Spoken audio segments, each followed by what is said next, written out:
اللہ ہی ہے جو دلوں کا بوجھ اتار سکتا ہے، دل کو سکون عطا کر سکتا ہے۔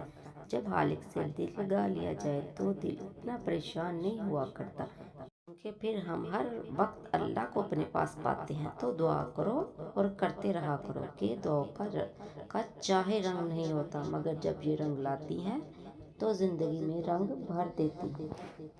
اللہ کن کو جلدی عطا کرتا ہے، رب سب کو دیتا ہے، وہ کسی کو انکار نہیں کرتا، لیکن رب اس کے لیے خاص اہتمام کرتا ہے جس نے عمر بھر اپنے رب کے لیے اہتمام کیا ہو۔ دیکھیں کہ رب بہت شرم و حیا والا ہے۔ جس بندے نے ساری عمر کسی کی مدد کرنے سے انکار نہیں کیا، رب اسے کیسے انکار کرے گا؟ جس نے اللہ کی محبت کے لیے بندوں سے محبت کی، ان کے لیے آسانیاں پیدا کی، رب اس بندے کے کھلے ہوئے ہاتھوں کو اپنی محبت سے بھر دے گا، اس کے ہاتھ گرنے سے پہلے اسے قبولیت سے نواز دے گا۔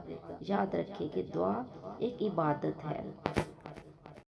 اس کا وضو ہماری بندگی ہے۔ اپنی بندگی میں کمال کو پہنچ جائیں اور دعاؤں کی قبولیت کے معجزات دیکھیں۔ بس تم بے صبر مت بنو، ضرور تمہارے لیے تمہارے رب نے بہترین سوچ رکھا ہے، اور جانتے ہو نا، ہر مشکل کے بعد آسانی ہے، یہ تو تمہارے رب نے کہا ہے، اور رب کا وعدہ تو سچا ہوتا ہے۔ یقین رکھو کہ جو دعا تمہارے دل میں ہے وہ ضرور قبول ہوگی، اور جو حالات ابھی مشکل ہیں وہ جلد بہترین ہو جائیں گے انشاءاللہ۔